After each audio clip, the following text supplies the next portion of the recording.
കമ്പനിയുടെ ഭാഗത്തു നിന്നും ഓഹരി ഉടമകളെ തേടിയെത്തുന്ന പാരിതോഷികങ്ങളിൽ ഒന്നാണ് ലാഭവിഹിതം അഥവാ ഡിവിഡൻഡ് എന്ന് പറയുന്നത്. കമ്പനിയുടെ പ്രവർത്തനങ്ങളിൽ നിന്ന് ആർജിക്കുന്ന ലാഭത്തിൽ നിന്നുള്ള പ്രതി ഓഹരി വീതമാണിത്. അതേസമയം മുടങ്ങാതെ ലാഭവിഹിതം കൈമാറുന്ന കമ്പനിയുടെ ഓഹരിയാണ് നിക്ഷേപകരുടെ കൈവശം ഉള്ളതെങ്കിൽ സ്ഥിര നിക്ഷേപങ്ങൾക്ക് ബാങ്കിൽ നിന്നും ലഭിക്കുന്ന പലിശയ്ക്ക് സമാനമായ രീതിയിൽ ഒരു അധിക വരുമാനം നേടുന്നതിനുള്ള അവസരമായി അത് മാറും. ഇത്തരത്തിൽ മുടക്കമില്ലാതെ ഡിവിഡൻഡ് കൈമാറുന്ന ഒരു മിഡ് ക്യാപ് കമ്പനി നടപ്പ് സാമ്പത്തിക വർഷം നൽകുന്ന മൂന്നാമത്തെ ഇടക്കാല ലാഭവിഹിതം പ്രഖ്യാപിച്ചിട്ടുണ്ട്. പ്രതി ഓഹരിക്ക് 150 രൂപ വീതമാണ് നിക്ഷേപകർക്ക് നൽകാൻ പോകുന്നത്. സൂചിപ്പിച്ചു വരുന്നത് എന്താണെന്ന് വെച്ചാൽ പേജ് ഇൻഡസ്ട്രീസ് BSE കോഡ് 532827. ഇപ്പോൾ പ്രഖ്യാപിക്കപ്പെട്ട ഇടക്കാല ലാഭവിഹിതത്തിൻ്റെയും കമ്പനിയുടെയും കൂടുതൽ വിശദാംശങ്ങൾ നമുക്കൊന്ന് നോക്കി നോക്കാം. നടപ്പ് സാമ്പത്തിക വർഷത്തിലെ ഒക്ടോബർ ഡിസംബർ ത്രൈമാസ കാലയളവിലെ പ്രവർത്തന ഫലം പുറത്തുവിട്ടതിനൊപ്പം ഓഹരി ഉടമകൾക്കുള്ള മൂന്നാമത്തെ ഇടക്കാല ലാഭവിഹിതം അഥവാ ഇൻഡിം ഡിവിഡൻഡ് കൂടി പേജ് ഇൻഡസ്ട്രീസിന്റെ ഡയറക്ടർ ബോർഡ് യോഗത്തിൽ പ്രഖ്യാപിച്ചിട്ടുണ്ട്. ഇതുപ്രകാരം ഓഹരി ഒന്നിന് 150 രൂപ വീതമാകും ഈ നടപ്പ് സാമ്പത്തിക വർഷത്തേക്കുള്ള മൂന്നാമത്തെ ഇടക്കാല ലാഭവിഹിതം കൈമാറുക. ഇതിൻ്റെ ഭാഗമായി അർഹതയുള്ള ഓഹരി ഉടമകളെ കണ്ടെത്തുന്നതിനായുള്ള റെക്കോർഡ് തീയതിയും ലാഭവിഹിതം ഓഹരിയുടെ വിപണി വിലയിൽ പ്രതിഫലിക്കുന്ന എക്സ് ഡിവിഡൻഡ് തീയതിയും 2025 ഫെബ്രുവരി 13 കമ്പനി നിശ്ചയിച്ചിരിക്കുന്നത്. വരുന്ന മാർച്ച് 7 ഡിവിഡൻഡ് തുക ഓഹരി ഉടമകൾ കൈമാറുമെന്നും പേജ് ഇൻഡസ്ട്രീസ് വ്യക്തമാക്കിയിട്ടുണ്ട്. ഓഹരി ഉടമകൾക്ക് മുടക്കം വരുത്താതെ കൃത്യമായ ഇടവേളകളിൽ ലാഭവിഹിതം കൈമാറുന്ന ഒരു കമ്പനിയാണിത്. 2024-25 സാമ്പത്തിക വർഷത്തിൽ ഇതിനകം തന്നെ പ്രതി ഓഹരി 550 രൂപ വീതം പേജ് ഇൻഡസ്ട്രീസിന്റെ നിക്ഷേപകർ ലാഭവിഹിതമായി നേടിക്കഴിഞ്ഞിട്ടുണ്ട്. 2024 നവംബറിൽ പ്രതി ഓഹരി 250 രൂപയും ഇക്കഴിഞ്ഞ ഓഗസ്റ്റിൽ 300 രൂപയും വീതമായിരുന്നു ലാഭവിഹിതം.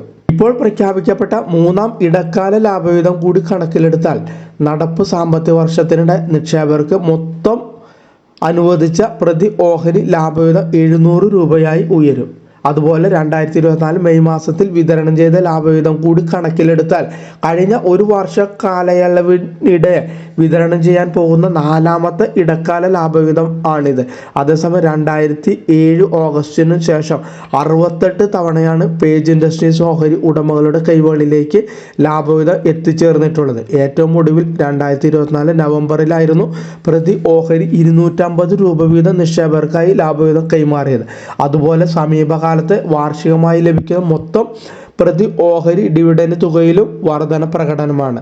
നിലവിൽ പേജ് ഇൻഡസ്ട്രീസ് ഓഹരിയുടെ ഡിവിഡൻഡ് ഈൽഡ് 1.59% രേഖപ്പെടുത്തിയിരിക്കുന്നത്. കമ്പനിയെക്കുറിച്ച് നമ്മൾ പരിശോധിക്കുകയാണെങ്കിൽ പ്രമുഖ അമേരിക്കൻ ബ്രാൻഡായ ജോക്കി ഇന്റർനാഷണലിന്റെ വസ്ത്രങ്ങളും വിവിധ ഉൽപ്പന്നങ്ങളും ഇന്ത്യ, ബംഗ്ലാദേശ്, ശ്രീലങ്ക, നേപ്പാൾ, UAE തുടങ്ങിയ രാജ്യങ്ങളിൽ വിപണനം ചെയ്യാൻ കുത്തകാവകാശം നേടിയിട്ടുള്ള ഇന്ത്യൻ ടെക്സ്റ്റൈൽ കമ്പനിയാണ് പേജ് ഇൻഡസ്ട്രീസ് ലിമിറ്റഡ്.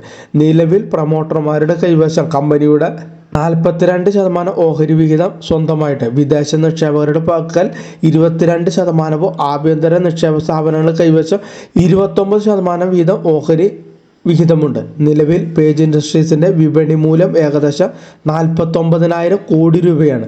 അതേസമയം നടപ്പ് സാമ്പത്തിക വർഷത്തിൽ ഡിസംബർ പാദത്തിൽ പേജ് ഇൻഡസ്ട്രി നേടിയ വരുമാനം 1313 കോടി രൂപയാണ്. ഇത് വാർഷികമായി 7% വർധനവ് ആണ്. സമാന കാലയളവിൽ കമ്പനി നേടിയ പ്രവർത്തന ലാഭം 317 കോടിയാണ്. വാർഷികമായി 34% വർധന രേഖപ്പെടുത്തുന്നുണ്ട്. അതുപോലെ ഡിസംബർ പാദത്തിൽ പേജ് ഇൻഡസ്ട്രീസ് കരസ്ഥമാക്കിയ അറ്റാദായം 204 കോടി രൂപയാണ്. വാർഷികമായി 34% വളർച്ച ആണിത്. രാജ്യത്ത് അതിവേഗം വ്യാപിക്കുന്ന നഗരവൽക്കരണവും കുടുംബങ്ങളുടെ വരുമാനം ഉയർന്നതും സംഘടിത റീറ്റെയിൽ വിപണി വളരുന്നതിൻ്റെ പശ്ചാത്തലത്തിൽ കമ്പനിയുടെ ദീർഘകാല വളർച്ചയെക്കുറിച്ച് ശുഭാപ്തി വിശ്വാസമാണുള്ളതെന്ന് പേജ് ഇൻഡസ്ട്രീസ് നേതൃത്വം ചൂണ്ടിക്കാണിക്കുന്നു. ഈ വീഡിയോ വിവരണം ഒരു പഠനാവശ്യത്തിന് മാത്രം നൽകുന്നതാണ്. ഇത് നിക്ഷേപ സംബന്ധമായ തീരുമാനം എടുക്കുന്നതിനുള്ള ഉപദേശമോ നിർദ്ദേശമോ അല്ല എന്ന് മാന്യ പ്രേക്ഷകർ അറിഞ്ഞിരിക്കുക.